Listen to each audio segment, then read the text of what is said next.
What is going on, everyone? Welcome to another episode of Grounded, or the Grounded series from the Wholesale Elite podcast. I'm your host, Tanner Santucci.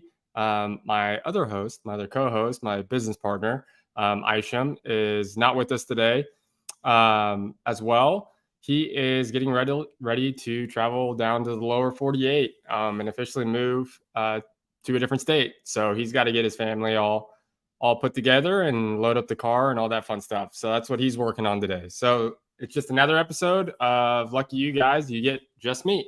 And I'm excited about this episode. I really am. I think we're going to learn a lot today. I think I'm going to be able to provide a lot of value, which is ultimately, as I start every show, that's exactly what we wanted to essentially do the show for, was to give back, provide as much value to you guys as possible.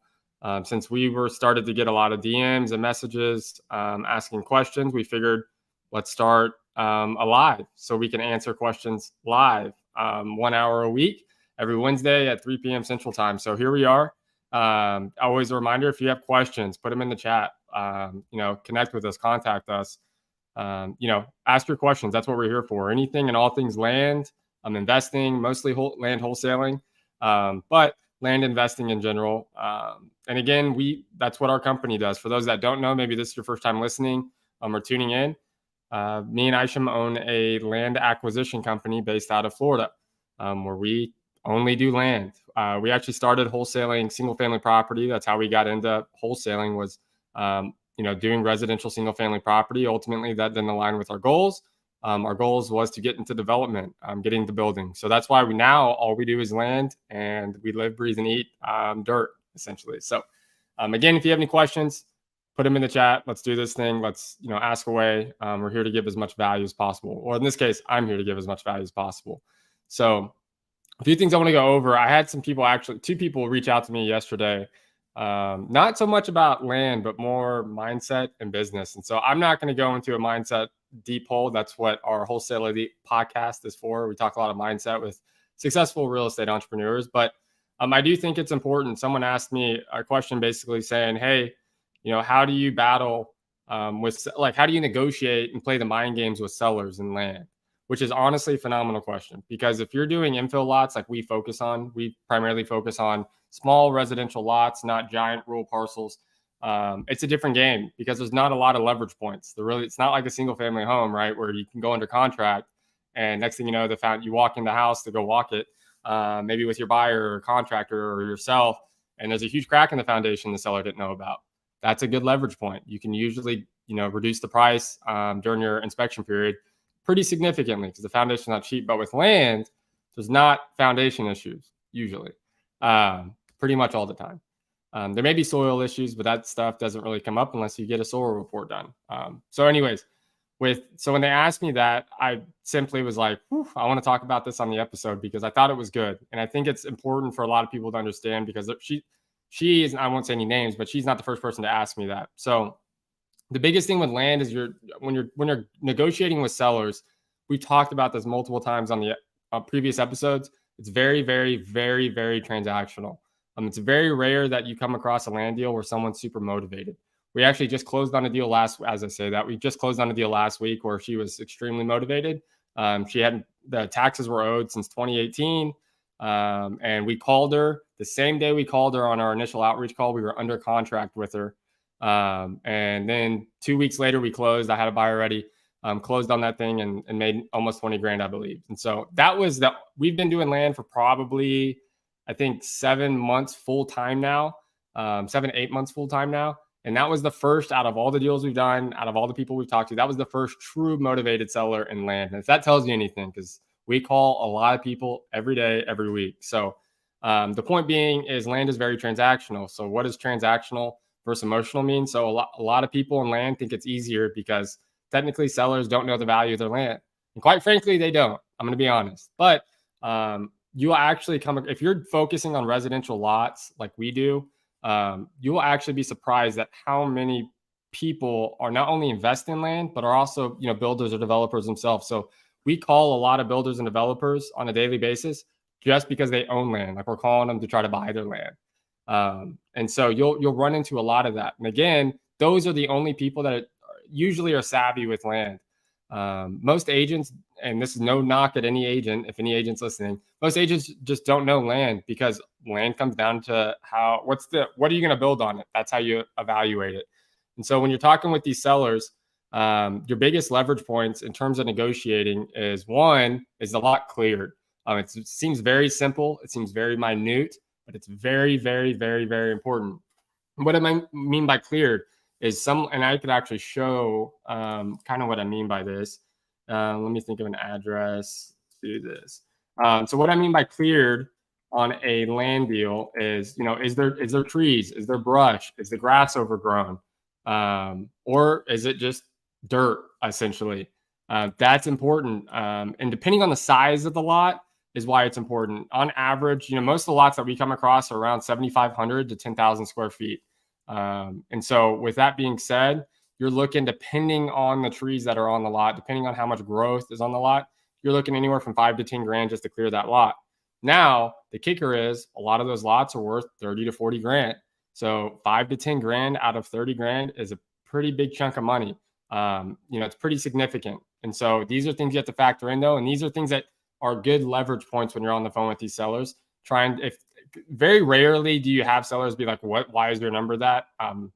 I could probably think on one hand on how many times that's happened. But regardless, you want to be able to be prepared to present why your number is what it is when you're giving these offers. Because last thing you want to do is going to give an offer to a seller, not know why your number is what it is, and then expecting that seller to not counter or maybe challenge you a little bit, and you don't know, and you lose a deal because of that. That's what we don't want. We do not want losing deals. Finding deals is already hard enough. So if you find someone where you're putting in offers and you're having a good conversation back and forth with them we don't want to lose those deals. And so that's why it's important to understand the leverage points in a conversation, in negotiations with the land seller. Another big thing that comes up is timeline. Most land sellers don't give a shit about when they close. Most of the time they've owned these lots for 20 years, 10 years, 30 years. Some inherited the lots. Property taxes on land, depending on where you're at, usually not that expensive. So most of these people don't mind paying property taxes just to own this land, because some people, a lot of land sellers have this giant epiphany. They wake up one morning, I swear, and they're like, I bought this lot for $30,000 in, 2003. And for some reason, they think that lot's worth 300 grand and it's in the same neighborhood. And there's there's no reason that lot will go up in value. And so land is also funky, because depending on where you're at in terms of development areas, how much the area is growing, and how much new construction in that area, land doesn't appreciate like single family properties do, or even just any type of residential real estate. Some land does, absolutely. There's a part of our market where just in 2021, the lots were going for about 150. Now they're all the way up to 400 grand. And then there are other parts of our market where lots go for 30 to 40 grand, and they've been that way for the last 30 years. So as I talked about in the last episode, understanding your market is vital to wholesaling land, in my opinion. And I'm sure a lot of people will tell you that. But what I want to show real quick on my screen here is what a vacant lot, and what I mean by vacant is there's nothing on the lot, right? There's no tear down, there's no building, there's no shed. It depends on the shed, I guess. But for the most part, a vacant property, a vacant piece of land is what we're on the hunt for. Just for transparency's sake, if you're curious about what it takes to demo a property, meaning if there's like a house that's on its last leg, looking like the Leaning Tower of Pisa, and you're wondering, what's it going to cost to demo this so I can factor this into my value? Pretty much it's standard about 10 to 15 grand. It's kind of odd because no matter what size unless you're talking like a mega mansion, but if you're talking anywhere from like 1,000 square foot home to like a 3,000 square foot home, pretty much the demo cost, at least that I've been told from our builders, is anywhere from 10 to 15,000 on average. You would think like 1,000 square foot home would cost way less than demo, a 3,000 square foot home. But for us, it's been pretty consistent with that, which has been nice because we've been able to accurately predict on what a demo is going to cost, right? Which makes your numbers look good. And builders like good numbers. So here's a perfect example of what a lot that's still would need to be cleared look like. And so actually, I'm glad I found this one. So right here, you're probably wondering like, okay, this lot, it looks pretty cleared, but at the end of the day, like this tree is going to have to come down, right? Here's why a survey is important. I don't know where the property lines are on this, but let's say this mailbox is right on the property line, right? Where the two lots are. That could be an issue, right? So we want to get a survey done just to make sure this part of this tree is not on this person's property. If it's on another person's property, you never know how you're going to have to basically get permission from them as well to basically knock down that tree for the most part. And again, like I'm talking like if the property line like runs directly through it. Now, if it's just overhanging, they're going to be pretty much shit out of luck, I would believe. So, but this does cost money to remove. It's kind of weird because certain type of trees, at least in our market, the city doesn't either. They don't want removed, or if you're going to remove them, it's like a boat way. It's almost like demoing a house to remove a tree in terms of cost. And it just depends on what type of tree, but I don't even know what type of trees. I just know that's a thing. And we've had builders had to deal with that. So, but yes, this is a lot that I would technically say needs to be cleared because even though it looks fairly clear back here, this has to be removed. And so to me, it's still a vacant lot because there's no structure on it. Because this shed looks like it's on the lot over, so I'm not worried about that. But that tree needs to be removed. So keep that in mind. And I'm glad I found this one because it's kind of random. And so I want to get into also real quick because I've had people reach out to me recently and say, hey, what do I need to look for on a utility map? And for utility map, there's a lot of info that you can dig into. But builders that we found, we try to simplify the process, right? I'm not trying to go and make this whole process on finding land and selling land harder than it has to be. The biggest two utility things, obviously, are sewer and water. Now, if you're already in a residential area, those are most likely available, and you don't. And electricity and natural gas are the other things you have to worry about. But don't even sweat it, like for real. Don't even sweat it because those are most likely available unless you're doing some rural or in a super small county, super small area. But right here, as you can see, blue is water, green is sewer. So I'll just zoom in real quick. So most of the time, the sewer lines and the water lines are going to run under the road, right? They're not going to run under the property. They're not going to run. Sometimes they run if there's an alleyway in some cities, in some areas, there is sewer lines and water, or mostly water lines that'll run behind the property. But very, very rarely have I seen that in our market. So in the water. So now the biggest thing that the takeaway is, say the green is sewer, right? So say we have a vacant lot right here where this house is. It does cost extra money to tap into this sewer line on the other side of the road. So this water line is considered right of way. So when you're talking to the city, you're probably going to, if you're asking the city, hey, where's the closest water line? Hey, where's the closest sewer line? They're going to be like, oh, the sewer line's on the right of way of the subject lot or the property. Basically, right of way means it's on the curb, or it's essentially right in front of that property you're looking at. Now, if it's on the other side of the road, which they'll usually tell you, that's extra money because this builder is going to have to, let's just say right here, let me go back to this. I'll just use this road. So this is our subject lot, right? Boom, this whole little lot right here. So right of way means it's going to run right here on the street, right? So it's going to be easy for this builder when they're ready to get the site prepped, get some fill dirt in there, clear it. When they're ready to tap into the utilities, meaning connect the utilities, it's going to be easy for them to tap in right here, right? They're not going to have to tear up the road. They're not going to have to do anything crazy. They just have to dig into the ground, have the sewer line people come out, or water line people, the city, whoever the utility company is that runs this area, and basically tap into it right there in front of the lot. But now if our sewer line, if our sewer line runs right here and our lot's over here where my circle is, but our sewer line runs right here, now that's where it's not a problem. It's still a good problem to have because builders want sewer. Very rarely do builders want septic, just because in most areas there's more regulation with it. You have to get a certain size septic tank depending on how many bedrooms. There's a square footage maximum usually on your builds. Some areas don't allow 2 stories with septics. Some do, some don't. So there's just a lot more, navigating a builder has to do before they can even get ready to go vertical and build on that lot. So when there's a sewer line, if the sewer line is on the opposite side of the road, more often than not, that builder is going to have to hire a company, a utility company of some form, of like a sewer line, They're going to usually, depending on how deep the sewer line is under the road, like into the ground, usually the more north in the country you get. So if you're in the Northeast, Montana, I don't know. But if you're up where it gets cold, really cold, usually your sewer line, your water line is going to be deeper into the ground. It's going to be deep, deep, deep. The reason is obviously so those lines don't freeze in wintertime. But our market in Florida, usually these lines are not that deep, which again, it saves time and money. But that's not always the case. There's a lot of other factors that go into it. But just know the further north you usually get in the country, the deeper the lines are because it gets colder in the winters. So they got to make sure those lines don't freeze. But anyways, fun fact of the day, everyone. So when the lines are across the street, like I said, they're usually going to have to break up this road, meaning they're going to have to close the road for the day or a few hours, however long it may take them, break up the concrete, bore, it's called a bore, drill into the ground, connect into that line across the street, bring that line all the way back to the lot, and then repatch the road and, repave it, do whatever they got to do.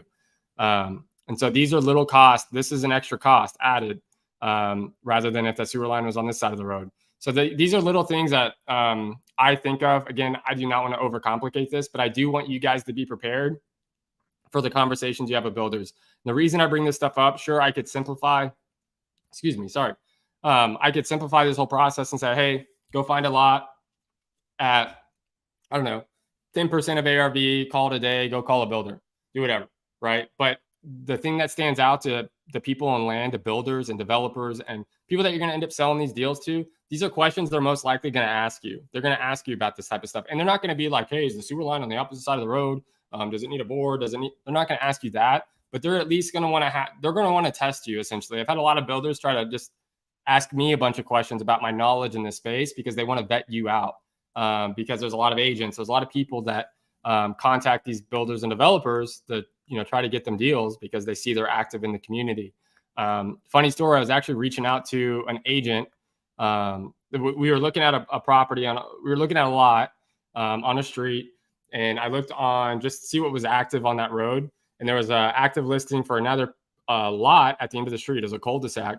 And so I was like, let me contact this agent just to see what they know. Because I was trying to figure out what the city or the water and sewer line are. And I was like, this agent's had it listed for like 200 something days. They've got to freaking know. And so I contact that agent. The agent's like, I have zero clue. Call the city.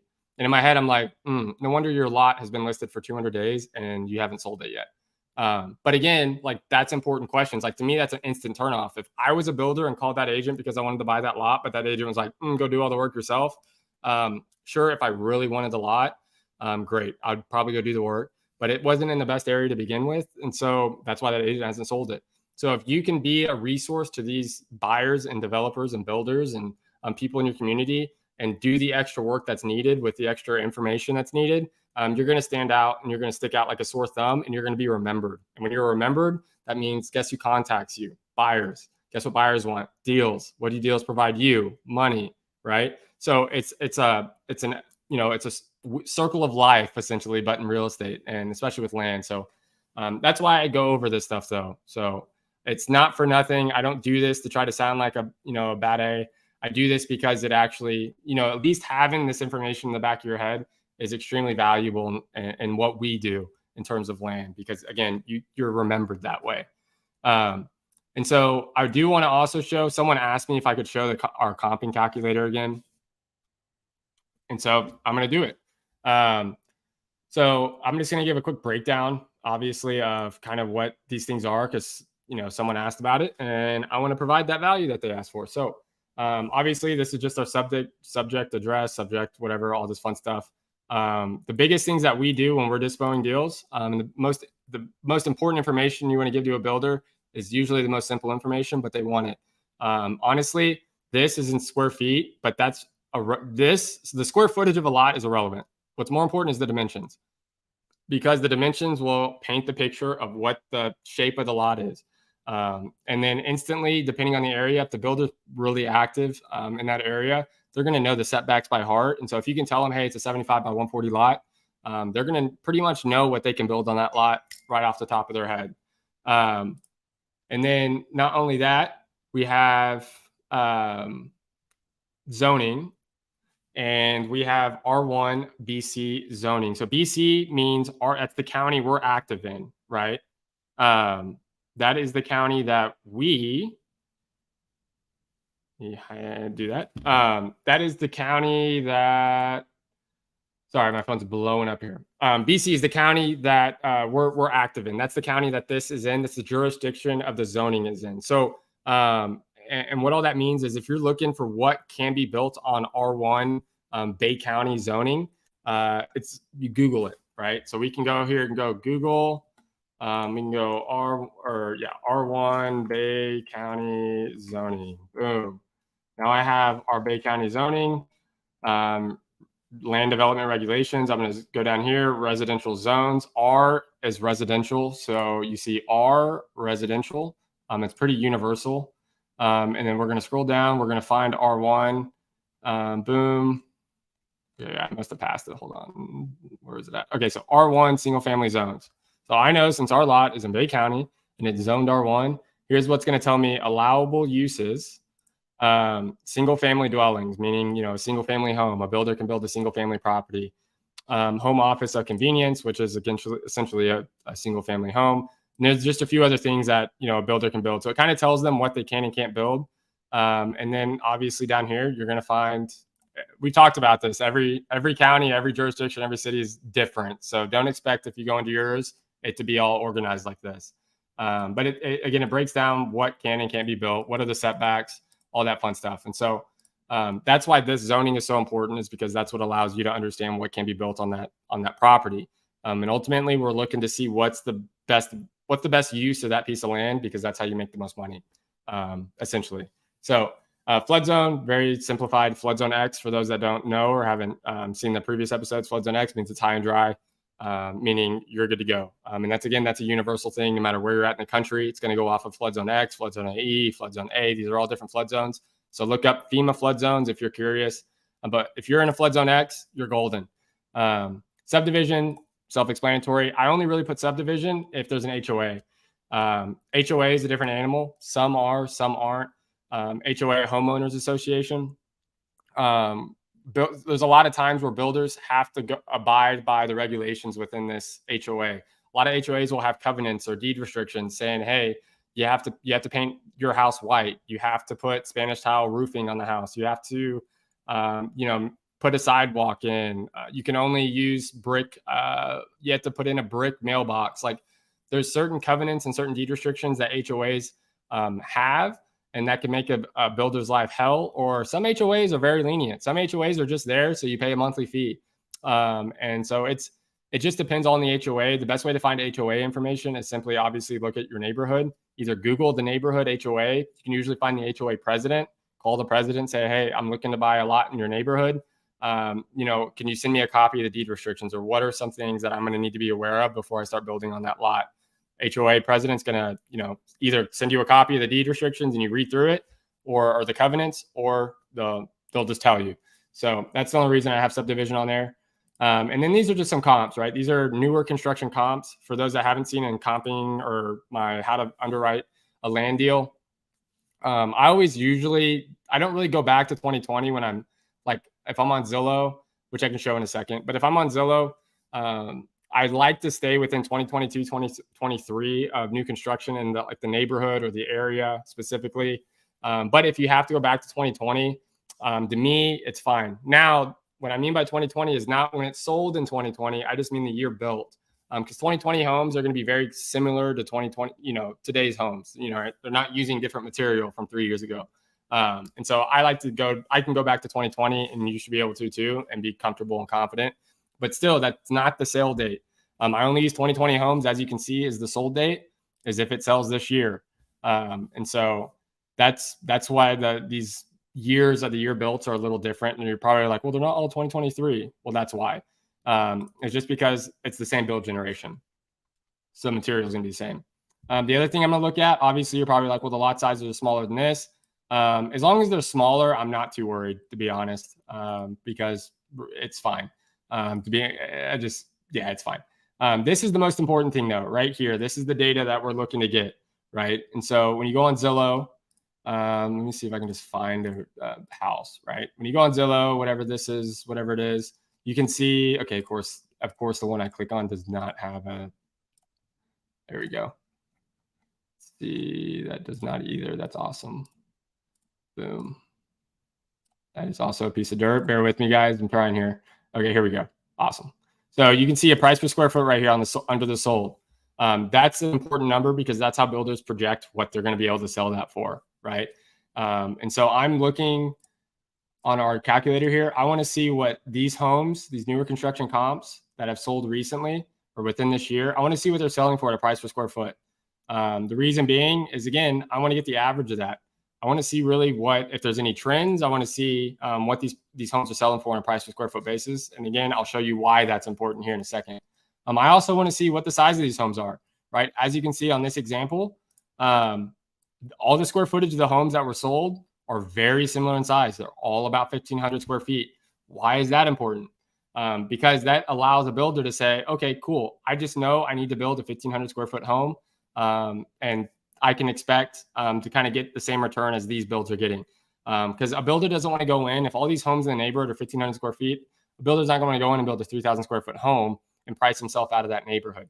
Does not make sense whatsoever. And so that's why I like to see what are these homes, what's the average size of these homes in the neighborhood, or at least the area that are selling for. So obviously there's a good trend there. They're all about 1,500 square feet. Sold price, more or less, is kind of irrelevant because it just comes down to these two things, most importantly, for me to get the data I need. But sold price is also nice just because, again, you can kind of see trends. Like this one sold for $825, and you're probably like, well, that's kind of an outlier. Sure. This lot specifically is in Panama City Beach. And so it's closer to the water.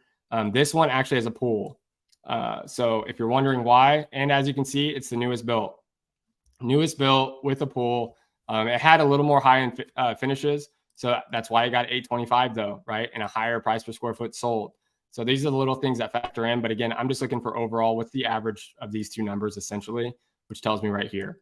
And then obviously sold date, Bed Bath, and your built. But Bed Bath, again, it's for the builders because I usually send this spreadsheet out with deals that we have under contract. So if I'm looking to sell one of our infill lots to one of our builders, I'll put together a spreadsheet and I send that to the builders with all the info on the deal, the utility info, zoning, size, all that fun stuff. And so now that we have our averages of kind of what we can expect similar homes in this area to go for, here's the fun part. So our lot price, what's in the blue right here, that's what we would sell to a builder for. That's the number that we're looking to sell. When I call my builder and say, hey, look, I got a deal for you.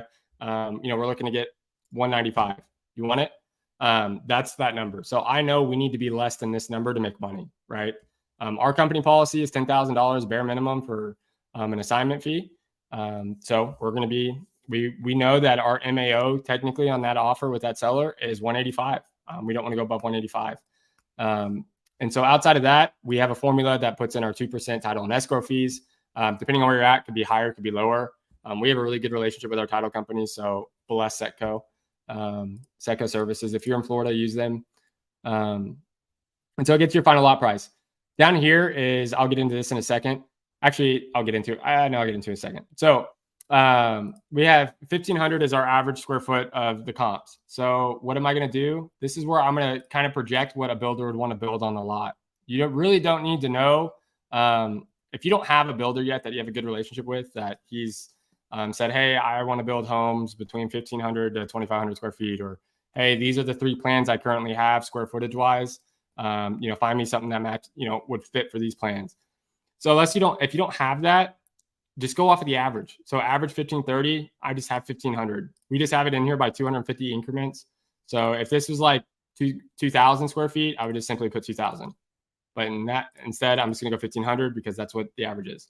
Next, our build cost. So as you can see down here, projected sales price. So it takes our average of our comps. These are, again, sold new construction comps.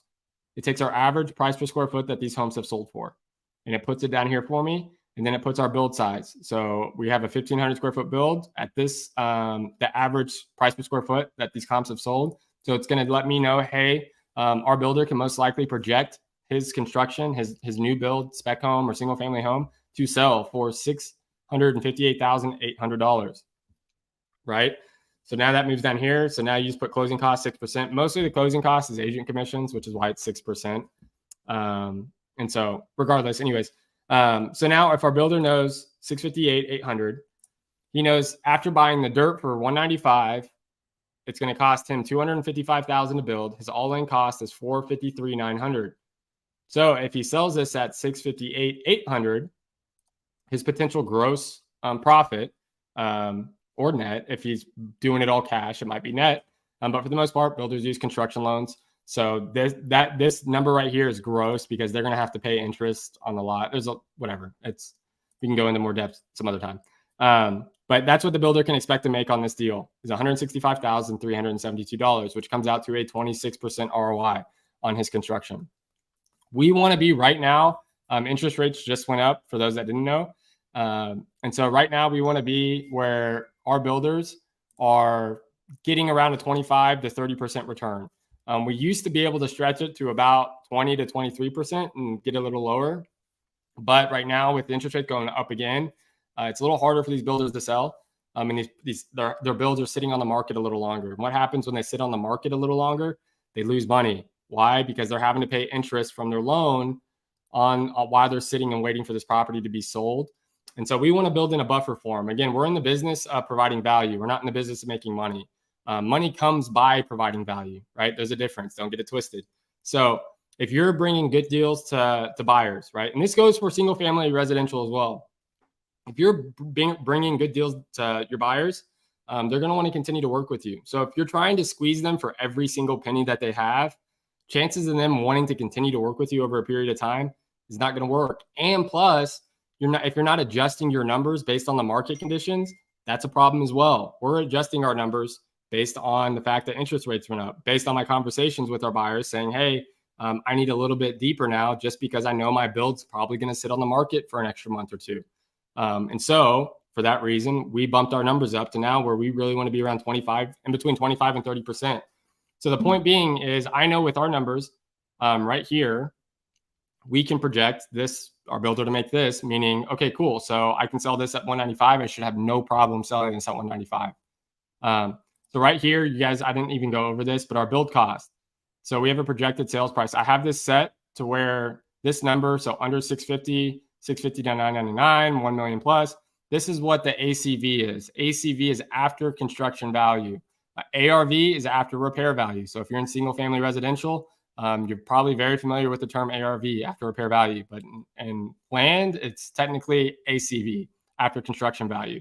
And so our after construction value or projected sales price is 650 or under. I'm going to click this one. Oh, shoot, wrong one. I'm going to click this one, which is going to take our build cost down. But since our build cost, our projected sales price, our projected sales price is over 650K, I'm going to bump this up to boom, 170. So I'm just throwing out, again, we're in the business of trying to get some quick analysis where we can get some offers out. So I'm just going to project a 170 build cost, 1,500 square feet. And it's going to give me all this numbers. I say, boom, team, we got to go make an offer, right? Let's go make some money. So as long as I know my team is under 185 on their offer, they have the freedom. If they want to go try to offer 150, by all means, go offer 150. We can get it at 150, great. But they just know they need to be 10,000 less than that. So I wanted to give a quick reminder on the calculator because someone asked me about that.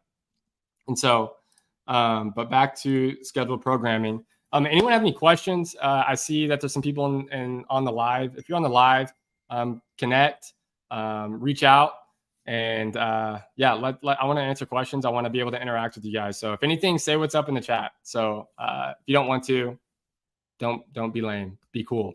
Be a cool kid, right? That's what they say. Anyways, with land also, I want to get into a little bit of the business side of things. Too many people in our industry, too many people in wholesaling specifically, or even investing, treat it like a hobby. Now, again, if it is a part-time thing for you, say it's a side hustle. I know plenty of people that have a lot of success as a side hustle, but just expect the business to treat you like a side hustle. You may not get consistent deal flow. You may not get consistent, money coming in the account because you're treating it like a hobby. So if you're looking to get into investing or land, or not even just land, but just wholesaling in general, treat it like a business.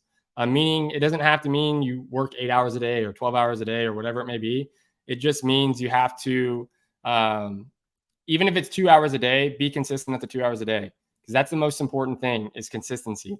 And I'm sure if you listen to all the other investing podcasts, the Bigger Pockets of the world, the wholesale hotlines of the world, You hear the word consistency a lot, but the word consistency a lot, or I said consistency a lot, the word consistency is relevant because it's true. We didn't start seeing true, deal flow, consistent income until we got consistent. We got familiar with our processes, our system, our procedures in our company. Our team has processes and stuff they have to go through. And so it makes a world of difference. So if you're a lone ranger out there, if you're a lone wolf, or you're a one-man show or one-woman show, I should say too, and you're trying to figure out, why can't I get a deal? Why can't I get consistent deals? For one, collaborate.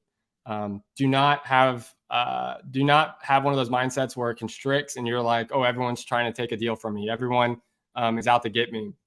There's not enough deals in the world. How come I can't find a deal and everyone else does? I need to try to hold everything I have closest to my heart and not let anyone know about it. Stop that. The biggest lesson I learned early on in real estate when I first got started was share not only your knowledge, but share the wealth, because it comes back tenfold. And so when you're willing to give and you're willing to collaborate with others, and by collaborate, that means JV. If you have to JV deals to get deals done, do it. Because guess what? If you can only make $3K on a deal because you had to split it with 4 other people, it doesn't matter. At the end of the day, $3K is better than $0K. I bet you would have wished you made that $3K a week ago, right? So have an abundance mindset. Go out there and connect with other people in the industry. And that doesn't just mean land, guys. Obviously, I'm biased because all I do is land. But that means just go out and connect with other wholesalers. If you're not in a community, go join Facebook groups in your market. That's how I got started. I was in no community. I literally started by going into Facebook groups. Had no clue what I was doing. Zero clue. And I was virtual. Wasn't even doing it in the market I lived in. And I did my first deal within 30 days because I was just willing to say, screw the ego, screw everything. I want to learn how to do this business. And I know it's going to be hard for me to learn by myself. I have to learn from others that have done what I've done or have done what I'm looking to do. That's who I want to learn from. And that's how you consistently, you get put in rooms that doors open up. I promise you, doors open up that you weren't expecting when you start opening your heart. I hate to say that because it kind of sounds cliche. When you start opening your heart to opportunities that you didn't think were possible, the only way that stuff kind of happens is by putting yourself in rooms and putting yourself in uncomfortable situations. That does not mean you should illegal, guys. No. Use YouTube University, but also don't get analysis paralysis, please. So I see in the chat, we got our man Rocky. What's up, Rocky? Rocky taking notes. Let's go. Alexis, what's up, Tanner? What's going on, Alexis? So Alexis asked, great question, by the way. Is there still less competition in land deals? Don't tell anyone I said this. Yes. But at the same time, you're more or less not really competing with wholesalers. The biggest issue is you're competing with other land investors and buyers, or builders, I should say. But yes, there is less competition, but less competition does not mean easier. Again, there's a give and take, right? There may be less competition, but a lot of people are super transactional, and thus it's really hard to negotiate deals. There's been times where you kind of have to stumble upon a seller that gives you a number, and you're like, oh smokes, this is a deal. You roll with it. But it goes into sales, right? Like the biggest thing is, I don't know if you guys pay attention to sales or pay attention to, again, other wholesaling or real estate podcasts, you know that if a seller gives you a number and it's a deal, do not offer that freaking number to this. Be like, oh yeah, that number works for us. We'll do it. 9 times out of 10, they're going to cancel, or they're going to say, they're going to have doubts, and they're going to want to go get a higher offer, at least see if they can go get a higher offer. Like, don't be scared to walk away from a deal. That's also a very, very, very, very, very, very important lesson. Is do not be scared to walk away from a deal, because at the end of the day, when you're the buyer of a transaction, whether you're looking to wholesale or not, you're still the buyer. Don't call yourself a wholesaler. Call yourself a buyer. Call yourself an investor. You hold the power, right? That seller may own the land, but you, if the seller is motivated enough, if the seller truly wants to sell, you hold the power. Because there's been times where sellers don't get calls from other people. We're the only people they've called, or we're the only people that have called them. A lot of sellers get mailers. So if you want to stick out in the land game, I know mail is massive in the land game. Everyone sends out mail with offers, or, hey, I'm interested in your land, please give me a call. Land or mail is great. It works, right? You got to do a lot of it though.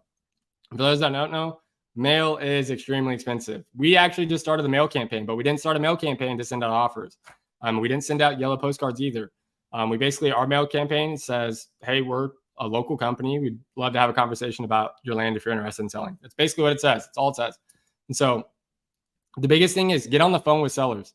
Land, you will be absolutely shocked how many sellers, either they get very few phone calls or they get no phone calls. There are some areas, sure, they get a ton of phone calls, right? Because it's a thing for investors. We want to call people.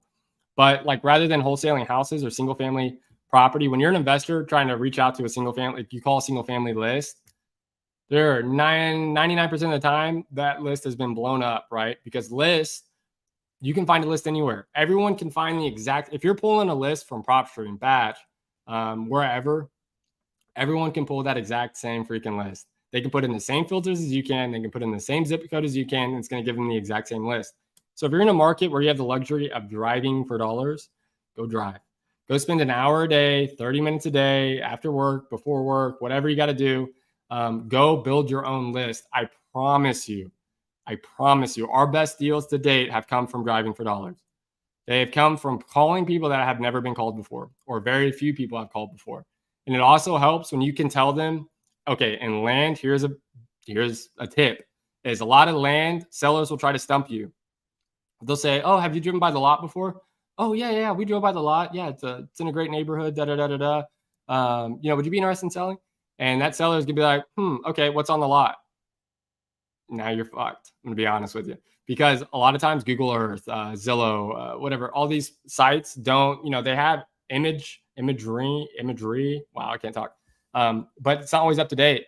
There was one lot specifically that we were working on, and we actually drove by it. Not gonna lie to you, we drove by it. We had a guy drive by it for like 2 weeks before we called the seller for some reason. And when we called the seller, within those 2 weeks, the seller had moved one of his boats to park on the lot, the vacant lot. So we called the guy, was like, "Have you driven by the lot?" And we had pictures of the lot, but there was no boat on it at the time. And the seller was like, when we told him "Yeah, we drove by the lot," like, da, da, da. He was like, "Okay, so what's on the lot?" He straight up challenged us. Then we were like, "Nothing." We drove by it. There was nothing on the lot. And it turns out he put the boat. And so sellers, especially, well, at least in our market, sellers want to know you're legit. How do they figure out if you're legit in land? They want to know if you're in the market or not. And if you're not, it's okay. There's ways around it. Hey, yeah, one of our team members actually lives there in the market. I travel back and forth. Or, hey, one of my partners lives in the market. I actually live in, Montana, but I'm actually, do a lot of business here down in whatever market it's in. So there's ways around it, but just be transparent with sellers. If you haven't driven by the lot, sometimes just tell the seller. Be honest with them. "Hey, what's up, Ricardo? How you doing, man?" Just straight up be honest with them, because honestly, the honesty is the best policy, right? So if you need to know more about the lot, there's a lot of questions that sellers will also challenge you on. So when you call the seller, ring, "Hey, John, this is Tanner with Unwind. I was actually calling to reach out about your lot over on 123 Apple Street to see if you'd be interested in selling it." Whatever your pitch is, "Yeah, I'd be interested in selling, whatever, what's your offer?" "Yeah, great question, John. That's actually what our underwriters do. They come up with our numbers. But anyways, could you help me understand the utility situation? Do you know if there's septic or city sewer on the lot?" And they'll tell you, be like, "Oh, well," it kind of triggers them sometimes. "Oh, well, that's something you can find on public record." Yeah, absolutely, John. Sometimes we can't find that on public record, but sometimes we can't. So it just always helps to ask, to kind of, reassure that, what the public record says is accurate, because sometimes it's not. So do you know if there's sewer or septic? And then you just want to build trust. By building trust is being honest with them. We had another seller that came to us, and our original offer on it was like 30 grand, because we weren't sure if we could split the lot or not. I called the county. I said, "Hey, I have a few questions. Can you help me understand if we can split this lot or not?" They're like, "Okay, talk me through what you want to do." I was on the phone with the county. 10 minutes later, I was like, "Okay, we can split this lot."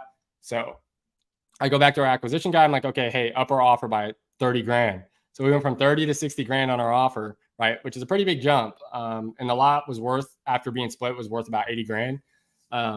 And so we called the seller, and the seller wasn't mad that we came up on 30 grand.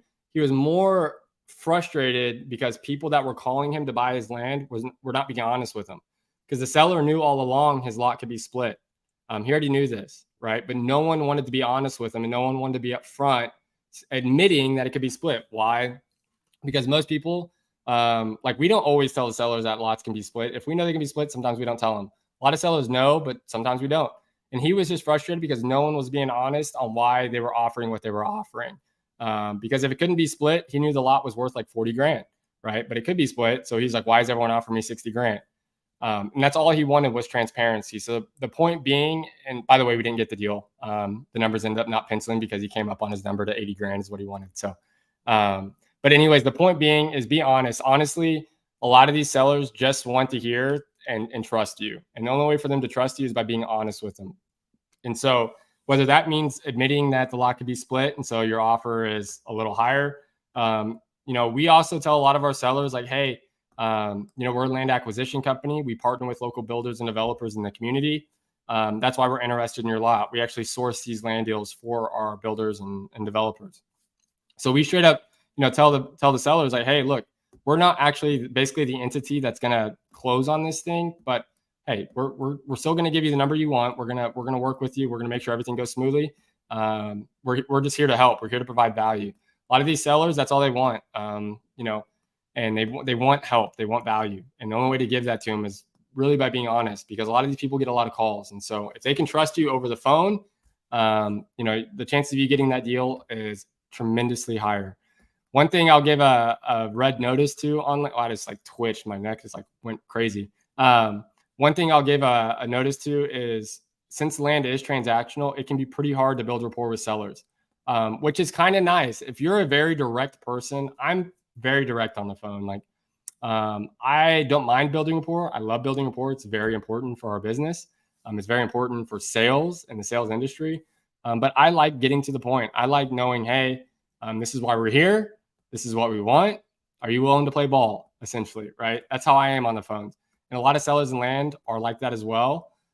But at the same time, you got to learn to build rapport. So if you're the person that's going into, you're calling a land seller, and that seller is an extremely talkative person, right? They are spilling, everyone, if you've been in real estate, you get on the phone with certain people, they don't even have to know you. They don't even ask for your name, and they will tell you their life story. Next thing you know, you're on the call for 45 minutes. If that sounds familiar, I'm sure it does because it's a thing. Take notes. I keep a notepad next to me the entire time I'm on the phone with land sellers. And if they're one of the people or land buyers, whoever, if there's someone, if I'm on the other line with someone and they're just doing this, let them talk. Don't interrupt them. Take notes if you hear a dog barking in the background, note that down. It's important because next time you talk to them, it shows them you're paying attention. And ultimately, everyone that's either in this call or this live right now, or someone, everyone just wants to be heard. And so if you're stepping over the seller or the buyer and you're trying to correct them or you're trying to say something over them, it gets really annoying really quick. So if you're trying to say something and the seller jumps in and interrupts you, shut the hell up. Just let them talk. Let them go. And I promise you it's going to be more beneficial for you. So Moses asked, Moses, I never know how to say the name. And I'm so sorry. Do you ever market equitable interest as a lot if you don't have a builder that bites on the deal? If so, what does that look like for you guys? So market equitable interest. That sounds like an assignment. We do mostly assignments anyways. So technically we're marketing equitable interest to begin with. And so if we don't have a builder that wants the lot, that tells me one of two things. One, we didn't do enough due diligence because that's pretty much all we sell to is builders and developers. Or two, it's the area. Builders want land. They got to keep their crews busy. And plus when they build, they make money, right? And so really the only deals that builders don't want are either stuff in wetlands. If a builder is not too comfortable building in wetlands because there is a lengthy process depending on the type of wetland it is, or if there's any protected species, then that builder may not want to build on it. Or if it's just a rougher neighborhood. And I hate to say that, but it's true. A lot of builders don't want to build in rougher neighborhoods because during the process of them leaving, because if you guys drive by like lots that are being developed, what's mostly on the lot? Usually the crews leave materials or equipment on the lot overnight, right? There's a lot of builders. God, something's in my throat. There's a lot of builders that have equipment and materials stolen. Well, that stuff doesn't get just like, you don't just get that back for free, right? The company you bought the granite countertops from, or the windows or the doors, or, the tool shed, whatever it is, that stuff that you can't just go back to them and say, hey, this got stolen. You want to give me a new one for free? So that's extra cost a builder has to tack on, right? So that's why a lot of builders don't build in rough areas. And plus, it's just hard to sell in rough areas, right? Because you have to think, like we talked about in last week's episode, you have to think all the way from not only what the builder wants to do, but you have to think who's the builder going to sell to. That's the most important part, right? Because you got to know what's the demographic of who that builder is going to sell to. If it's in a rougher area, a rougher neighborhood, they may have a hard time selling. Why? Because families that want to move into those neighborhoods may not want to live there because the neighborhood's rough, right? If they're a younger family or they're just a young couple or whatever it is, or a single parent with a kid, they may not want to move into a rougher area. Not that it can't happen, not that it won't happen, it absolutely will. But that's a big reason, at least in our market. A lot of builders don't want to build in the rougher areas because of those reasons. And so when you're marketing equitable interest, that's the biggest reason we find that builders don't want to buy or build in an area. So if you can't find a builder for a deal, I guess this is a long way of me answering this question, so I apologize. If you can't find a builder for your deal, contact agents. Go look for agents that have sold vacant lots, but whether that's by Zillow, whether that's by a service like PropStream or Batch or whoever. Go find agents that have sold that were the buying agent on the transaction. And you can usually find that on Zillow. And contact them. Say, hey, I have a piece of land. I wanted to see if, I don't know who that is. I wanted to see if you had anyone that'd be interested in buying another lot in the area or another piece of land in the area. Because guess what? When people want to, and I don't mean builders, when people like, let's say we have a John Smith who wants to find a piece of dirt for him and his wife to build their dream home on and move into the area, right? Who are they going to contact? They're not going to go look for this stuff for themselves. They're going to have to look for an agent. They're going to contact a brokerage or an agent and say, hey, can you help me find a piece of land for the build I want to do, right? Those are the people that you're ultimately going to sell deals to.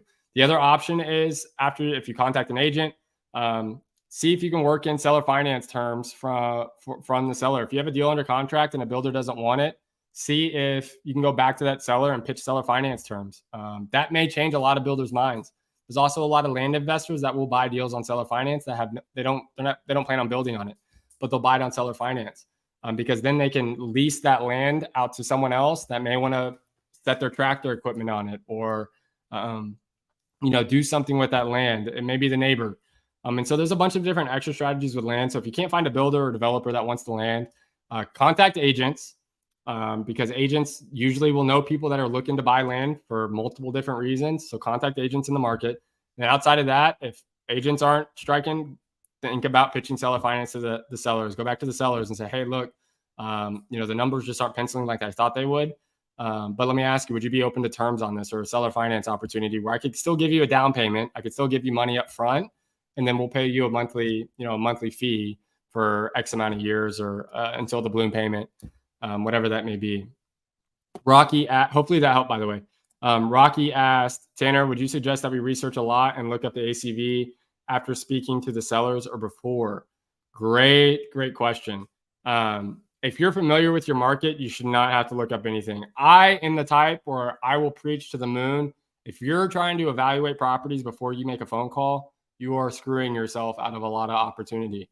For those that don't know, and for those that do, when you're trying to evaluate a property, whether that's a lot or whether it's a house, it takes a little bit of time, right? And so say it takes you 15 to 30 minutes every time to evaluate something, right? Within 2 deals, you're already in an extra hour. So if you don't have 12 hours of the day to spend on this business, or even then, right, you're not going to be able to get through a lot of calls. And so what I would recommend is you have, hey, I want to call 100 people today. Have a list of 100 lots or 100 pieces of property, whatever it is. Call that 100. And then anyone that throughout the 100 calls, anyone that says, yeah, I'd want to sell or yeah, make me an offer, whatever it is, then after you're done with all your calls, take the time to evaluate them, underwrite them, look at the numbers. Because at the end of the day, you're not gonna get a deal done on one call. Now you could, but it's very, very, very, very, very rare. So regardless, you're going to have to talk to that person multiple times anyways. So why would you spend all the time before you even get them on the phone? Because more often than not, if you try to evaluate a property before you even get on the phone, if you've done it before, I'm sure there's been plenty of times, and this is speaking to everyone, where you've tried to evaluate a property before making a call, and then you call that person, and guess who doesn't answer? That person. And then guess who you never are able to get in contact with? That same person. And so you just spent so much time trying to figure out the value of this thing and you never even contacted them. You're not even able to get a hold of them. So call as many people as you can every day.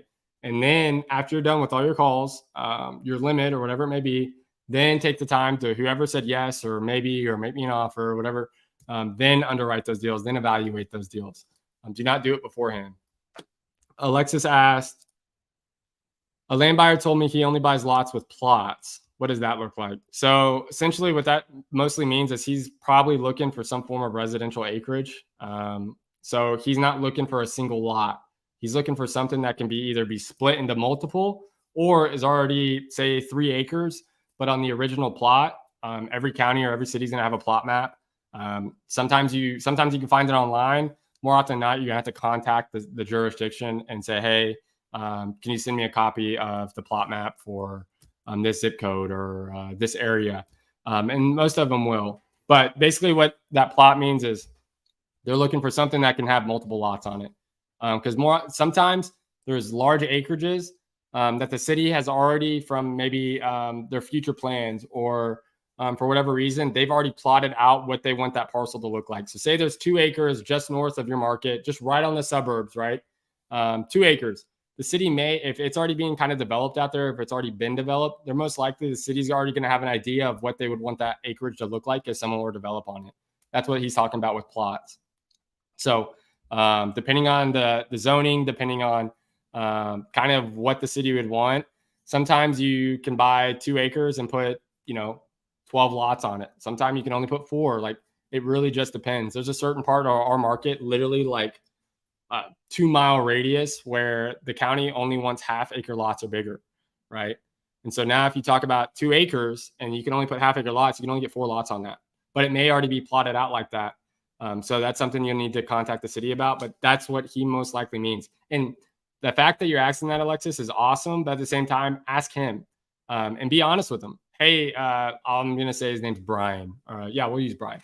Hey, Brian. Hey, look, I'm a little bit newer into the land game. I'm hungry. I've done a few deals. But could you help me understand a little more about what you mean so I could go find you the best deals possible? Like, they're going to be willing to tell you the info. Now, if you're just straight up like, I don't know what that means, and you're not asking a question behind it, they're probably not going to give you an answer because they're just going to be like, this guy's a waste of time. But if you ask the right questions, and what I mean by the right questions is be honest with them. Again, hey, I'm a bit newer to the land space. I've done a few deals. Maybe you haven't done a deal. Hey, I'm a bit newer to the land space. I'm excited to provide as much value as possible. But I'm a little unsure on what you mean by you're looking for lots with plots already. Could you help me understand? They're going to be willing to tell you. So, but hopefully that helps, Alexis. Good question, by the way. Great question. Anyways, it is almost 4 o'clock. I'm going to get back to work. My hour is coming up. So again, for anyone that is new, maybe it's your first time listening, we want you guys to interact. We want you guys to ask questions. We want to provide as much value as possible. And the only way to do that is by knowing what questions you guys want us to talk about, or what topics, or again, if you have any specific questions like Alexis or Rocky, make sure you're asking those. It's important because that's what we do this for. That's why we're on here. So outside of that, every single Monday, we release a new podcast episode for our Wholesale Elite podcast. If you're interested in learning about entrepreneurs, real estate entrepreneurs, every week we interview a new entrepreneur that's either in wholesaling, investing, fix and flip, builder, whatever. Check that out because you get to really learn, how some of these people are so successful and what's made them successful in their backstory. And you may be able to relate to some of them. When I first started, that was huge for me. Podcasts were massive because I was, no offense to anyone by any means, but listening to some people's stories and listening to some people's backgrounds, you're like, if they can do it, I can do it. So it's motivation. So those get released every single Monday morning. Check that out. It's on Apple, Spotify. Every Wednesday, we're live for an hour. Usually Isham is with me, but again, today is not. We're live for an hour from 3 to 4 p.m. Central Time on our Grounded series. So bring your land questions and come hang out. And let's all get better together because we're all constantly still learning. I'm still learning. I'm no pro by any means. So appreciate you guys. God bless. Alexis, God bless. And y'all go crush the rest of the week. Peace.